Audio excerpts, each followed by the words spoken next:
Let's flip over to Vermont Yankee, back in the news. Never seems to be too far from the news. Of course, the Senate jumped into that fray last session. Ron, are you open-minded? Is there a future beyond 2012 of the Vermont Yankee nuclear power plant, or is it soon going to be history? Are you open-minded, or what are your thoughts on it? I'm open-minded. You know, if it's deemed by the federal government to be safe, then, you know, let them relicense it for, I don't know as I'd go another 20 years, but, you know, do it in segments. I mean, if they deem it to be unsafe, then definitely close it. I mean, but I don't think it's up to the legislature. I think it's up to the Public Service Board and the federal nuclear regulatory.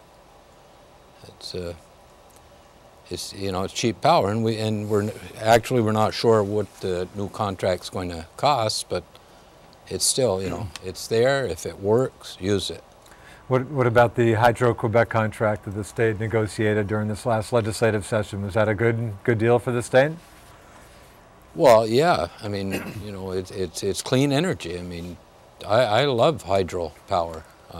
Should Vermont do? Is there more potential in Vermont? Is any more potential in Vermont for more hydro? There's dams all over this state that are unused, a lot of them, and you know, I think that small dams could be, you know, put some small generators in there, and you know, it's just like methane digesters. On a small scale, you get enough of them, they're fine. Rock 10, or actually it wasn't Rock 10, but the pulp mill built a dam up there, and when they sold it to Rock 10, Boise Cascade, they kept the dam. They didn't sell the dam with the rest of it. It's a money-making situation. I mean, and that's not a big dam, but yeah, I think that's probably the cleanest. You know, it doesn't you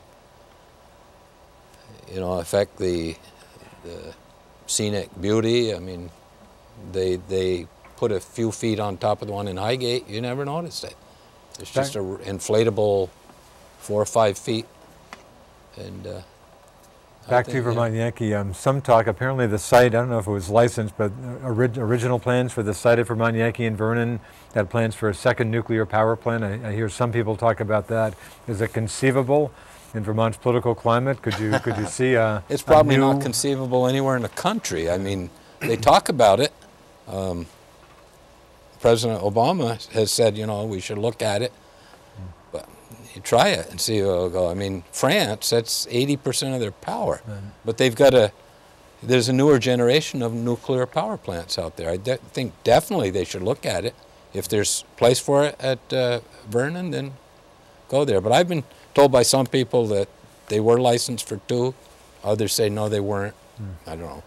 Dick, what about Vermont Yankee? Any future beyond if 2012? If it has all the flaws that we keep reading about, then you know, when they renewed this group from Louisiana, at that time I said I would have, if I had control of it, I would have stopped it right then. Yeah. And gone with, you know, the technology that they use it in Japan. You know what we did to them with uranium, with the atomic.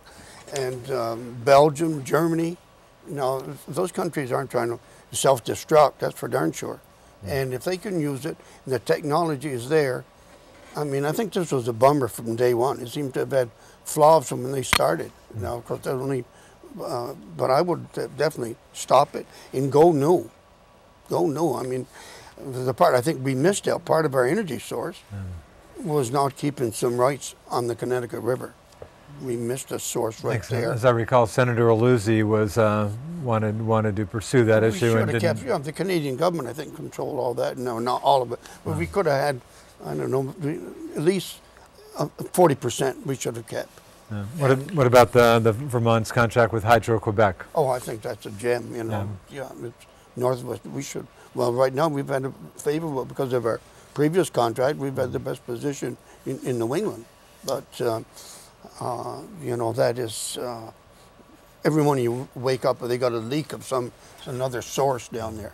And if, you know, if this is going into the Connecticut River, we're going to contaminate all the way down to the Atlantic Ocean with this little leak down there. You know, that's, I'm not a chemist, but I don't like to read what's happening.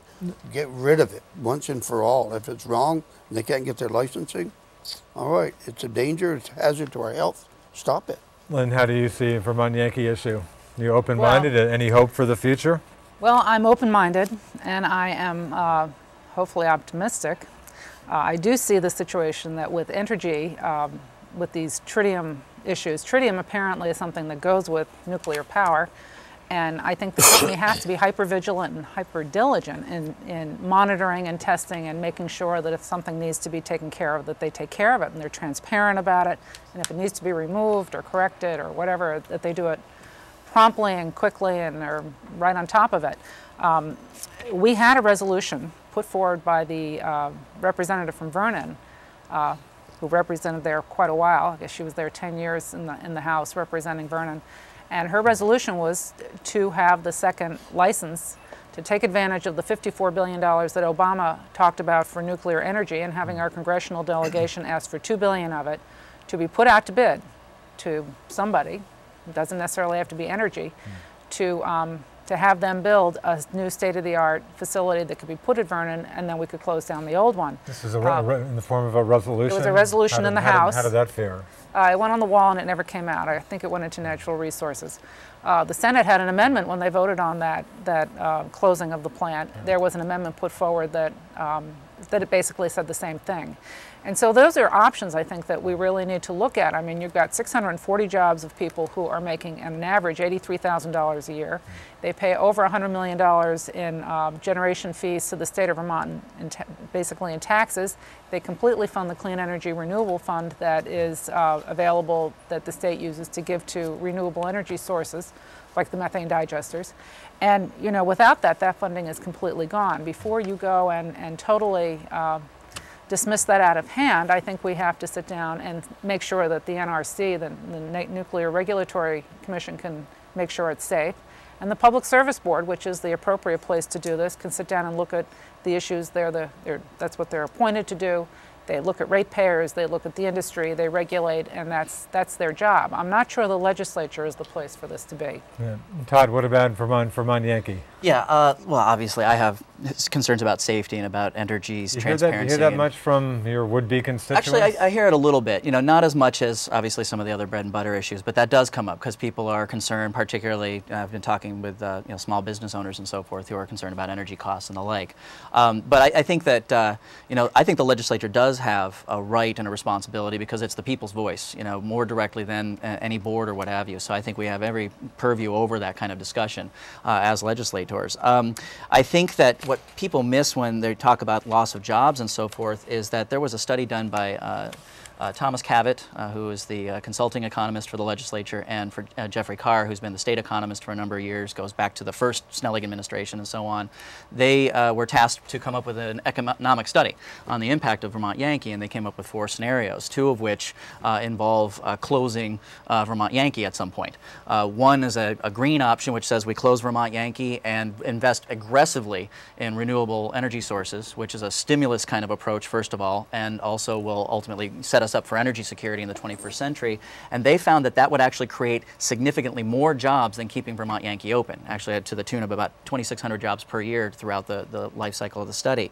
There was also a hybrid option that said, why don't we keep Vermont Yankee open and also aggressively invest in renewables, and that would create even more jobs because it would keep the Vermont Yankee jobs for the duration of whatever the license would be, and we would be investing in the stuff to pick up the energy load in a post-Yankee kind of world. That would create lots of jobs, and in both of those scenarios would also reduce energy costs in the long run. So we have an opportunity there to perhaps invest in infrastructure that we're going to need long term, which will create jobs, will help perhaps farmers and small businesses in a lot of different ways, and make sure that those people who were concerned about their jobs, obviously, we'll be able to transition them to the new energy kind of economy going forward. So I think we need to look at that as well as microhydro, some ridgeline kind of wind. Definitely, we've got the Sheffield wind farm just beginning construction now. We have examples in the Ferrisburg solar farm. We've got a lot of people who are investing very heavily in figuring out ways to put this stuff forward, and it turns out we can generate 90% of our electrical needs by using about 1% of the agricultural land in Vermont.